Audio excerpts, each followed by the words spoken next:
సినిమాలు బాగా ఆడుతున్నాయి. అందుకే ఈసారి మేము పాన్ ఇండియా వంటలన్నీ తీసుకొచ్చాం. చూడాలని ఉందే గారు మీకు ఏ స్టేట్ అంటే ఇష్టం? Liquid state.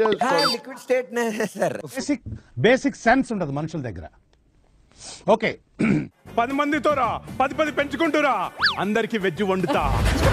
మస్తు షేడ్స్ ఉన్నారా నీలా.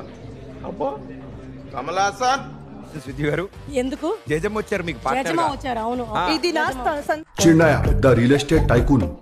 ప్రతి పిన్ కోడ్ ఒక ప్రాపర్టీ ఉన్నట్టే బిల్డప్ ఉంటుంది. మళ్ళా మన మనుషులు 2 రకాలు, ఆడ మొగ. ఇది 3 టైపా? నేను వచ్చిచ్చదా ముద్దు సరే తరలే, ఎన్నెన్నో అనుకుంటాం. నువ్వు బన్నీ కాదు ఫన్నీ. దీన్ని ఎవడు అడిగారు ముద్దు? ఎడకోవాలి నేను. ఇంకో ఇల్లు ఏమైనా ఉన్నదా నీకు చెప్పు పోతా.